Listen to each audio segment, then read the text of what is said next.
Oke, hello everyone, welcome to Analysis dan update lagi seputar koin kripto. Dan di video kali ini sesuai dengan yang banyak teman-teman request di kolom komen pada beberapa postingan video saya sebelumnya. So, saya akan update lagi seputar salah satu meme coin yaitu Dogwifhat atau dengan tickernya yaitu WIF. Dan seperti biasa tentu saya akan update dan kasih pembahasan kalian nggak cuma dari segi price action aja, tapi nanti saya akan coba deliver beberapa data seputar Dogwifhat ini dan perspektif saya seputar beberapa pergerakan meme coin lainnya juga, teman-teman. Dan tentu disclaimer alert bahwasannya video kali ini juga sama sekali nggak ada maksud ya buat mengajak teman-teman semua menjual ataupun membeli aset tertentu, dan tentu this is not financial advice atau ini juga sama sekali bukan saran keuangan. So, oke, kita langsung aja mulai ke video pembahasannya. Jadi kalau kita lihat ya, memang kalau kita coba cek dari coinmarketcap.com untuk Dogwifhat ini ada di urutan ke-97 by kapitalisasi pasarnya, dan di sini kalau kita sortir dari sektor meme, ini Dogwifhat ini ada di antara SPX dan juga meme coinnya Melania atau official Melania meme. Dan di sini dia ada di posisi ke-97 yang which is dari terakhir kali saya bahas ini memang mengalami penurunan posisi. Dan kalau kita lihat sebenarnya akhir-akhir ini atau dalam kemarin lebih tepatnya beberapa hari belakangan di sini kalian bisa lihat memang Dogwifhat ini ada sedikit penguatan ya atau lumayan lah ya teman-teman. Di sini ada kenaikan belasan sampai 20-an% kalau saya nggak salah untuk penguatannya. Di mana di sini kalau kita coba hitung ya dari segi bawahnya teman-teman, dari bawah kita tarik ke atas ini lumayan banget, hampir 30% atau 30%-an lebih lah ya. Itu cukup signifikan sebenarnya untuk rebound-nya. Dan mungkin teman-teman banyak yang ngerasain untuk profit dari kenaikan sementara ini, namun kita akan coba lihat hal tersebut juga selaras ya dengan adanya kenaikan open interest. Di sini kalian bisa lihat dalam 24 jam terakhir. Di sini open interest dari Dogwifhat atau WIF ini meningkat dengan signifikan, yaitu dalam hal ini tercatat 22,80% untuk peningkatan open interest-nya. Dan kalau kita coba lihat dari segi chart, sebenarnya dari bigger time frame-nya dulu ya, ini Dogwifhat sebenarnya tidak berada dalam struktur market atau price action yang baik, di mana dari topnya di sini kalau kita ukur ya, meskipun memang ada kenaikan dalam jangka waktu pendek, dalam topnya ini dia udah turun 80% lebih, teman-teman. Itu penurunan yang sangat masif, dan mungkin banyak juga teman-teman yang mungkin masih nyangkut di tengah-tengah sini atau mungkin di sini ketika akumulasi, teman-teman, mungkin ada yang nyangkut.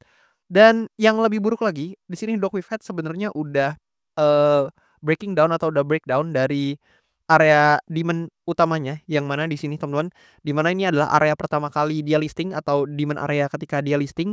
Dan di sini kalian bisa lihat nih, ini juga menahan pergerakannya beberapa kali, dan ternyata di sini meskipun sempat ada sedikit bounce ya, kalian bisa notice di candle yang ini teman-teman. Di sini saya zoom dulu. Nah, yang ini kalian bisa lihat candle hijau yang ini memang sempat ada bouncing, lebih kurang pada saat itu bouncing-nya lumayan lah teman-teman, itu ada belasan persen, mungkin sampai 20-an% kalau kita ukur sampai ke tail atau ekornya.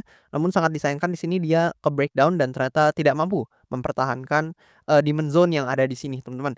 Dan tentu hal tersebut membuat harganya kalian bisa lihat semakin terkoreksi kembali, karena memang bias para pelaku pasar pastinya ketika dia breakdown di sini ini akan ada yang panic selling, kemudian ada yang menjual terus-terusan, teman-teman. Di sini kalian bisa lihat menyebabkan price action-nya dari titik let's see ya, dari rebound-nya di sini kita ukur ke bawah itu udah turun 50% lagi, teman-teman. Jadi lumayan banget penurunannya bahkan dari titik ini, dan wajar aja kalau teman-teman yang akumulasi di sini juga ke drawdown dengan cukup signifikan. Nah, kita akan coba bahas untuk posibilitas dan potensi pergerakan harga dari Dogwifhat ini, dan yang perlu kalian ingat tentu ini sama sekali bukan ajakan jual beli.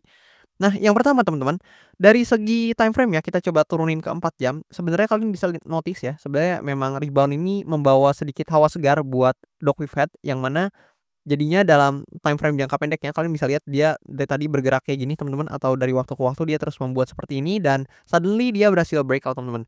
Dan tentu itu hal yang positif ya, setidaknya dia berhasil breakout dari trendline penurunannya.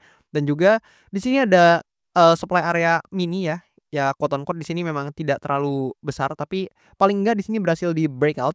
Dan let's see apakah buat wave ini mampu mempertahankan area ini. Di sini memang kalau kalian lihat udah mulai ngekor nih, teman-teman, atau udah mulai sedikit climbing up. Tapi let's see apakah Dogwifhat ini mampu membuat pergerakan yang seperti ini. Nah, lebih kurang kayak gitu. Itu tentu akan membawa hawa segar untuk Dogwifhat ini, karena dalam jangka waktu pendeknya jika hal ini yang terjadi, maka akan ada kenaikan untuk Dogwifhat ini. Dan secara target yang realistis aja dulu ya, teman-teman. Jadi untuk target realistisnya mungkin kalau misalkan skenario ini yang terjadi, mungkin ya secara perlahan kita akan coba bisa nih konsolidasi dulu sebentar, mungkin, eee, ambil sedikit liquidity dulu dan baru akan coba testing nih ke area supply yang di sini atau coba, testing dulu lah ya ke resistance terdekatnya yang ada di atas sini teman-teman.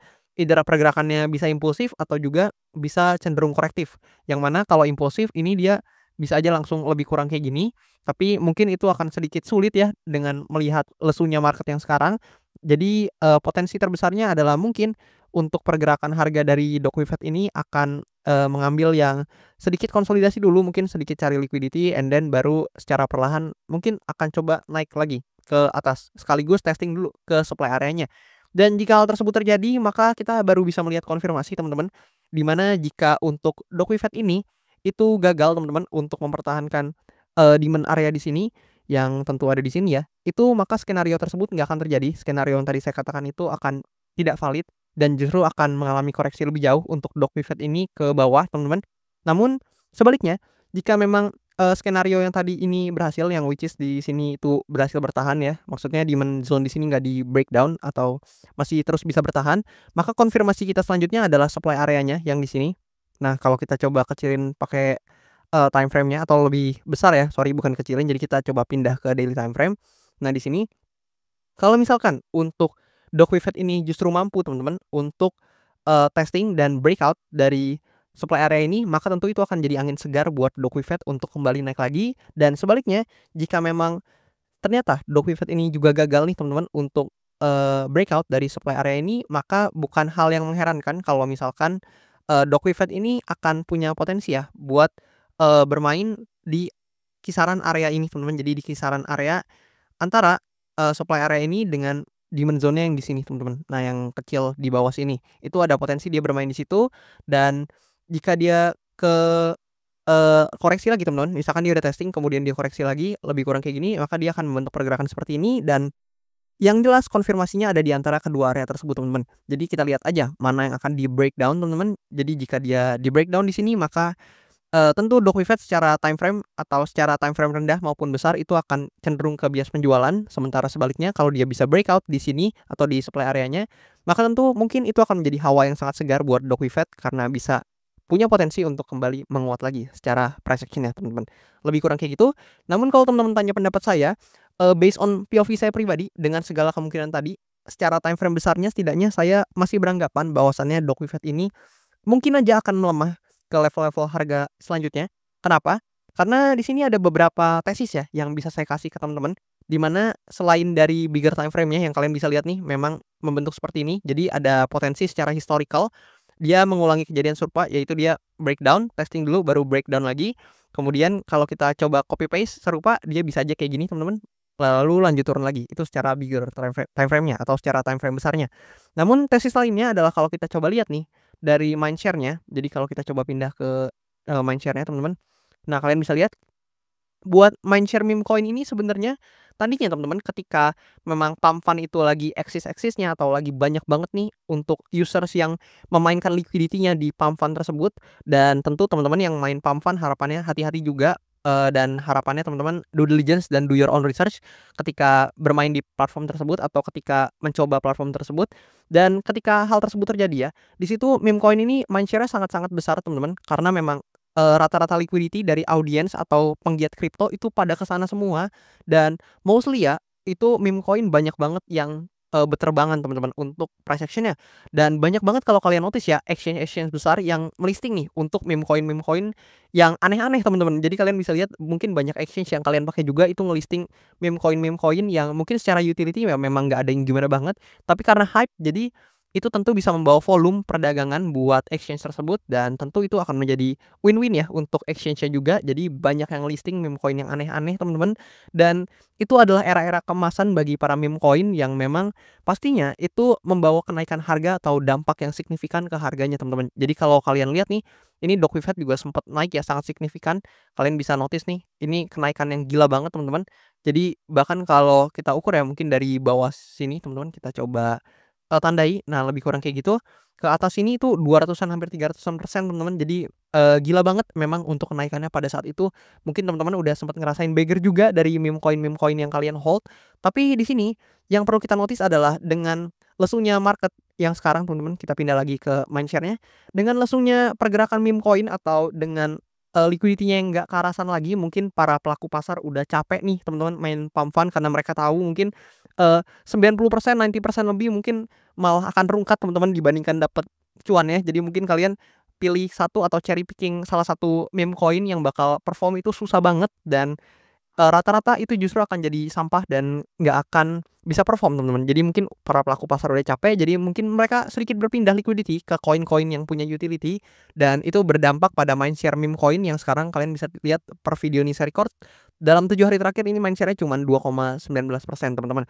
Bahkan di sini AI agent memang sekarang cenderung lebih tinggi ya, karena AI agent ini kan kalau kalian notice ini pecahan narasi dari AI, jadi AI itu narasi utamanya, sementara AI agent itu, secondary narasinya dan kalian bisa lihat bahkan secondary narasi dari AI atau narasi tingkat lanjut dari AI ini mengalahkan narasi dari meme coin ini secara percent shares atau secara social mind share-nya teman-teman. Jadi kalau kalian mungkin mau lihat meme coin teman-teman itu bisa perform lagi, maka kalian harus, melihat adanya situasi yang mana mirip kayak pump fund sebelumnya. Jadi ada sebuah platform yang memang menaungi perdagangan meme coin, dalam hal ini kemarin tuh, pump fund yang ada di Solana atau ekosistem Solana dan platform tersebut itu mampu, bring atau membawa, liquidity para pelaku pasar dan menarik perhatian para pelaku pasar ke dalamnya. Jadi kalian bisa notice di situ perdagangan meme coin itu gila-gilaan, banyak, para pelaku pasar baik yang baru maupun mungkin yang lama juga banyak banget yang bermain di memes tersebut dan membuat, market cap ataupun, kapitalisasi pasar dari memes, liquidity yang ada di memes itu meningkat teman-teman dan kalian bisa melihat banyak lonjakan harga ya di meme coin yang mungkin kalian hold. Dan lebih kurang kayak gitu. Jadi kurang lebih pembahasan seputar meme coin dan juga Doc Wifet yang bisa saya deliver ke teman-teman. Dan buat teman-teman yang mau request analisa koin jangan malu-malu, boleh banget komen aja di kolom komentar di bawah. Dan seperti Wif ini kalau misalkan banyak yang tertarik akan saya usahakan buat bahas cepatnya. Atau buat teman-teman yang juga mau sekaligus support saya, boleh banget mampir ke link traktir yang tertera di bio akun TikTok saya ataupun di link yang tertera pada description di channel YouTube saya.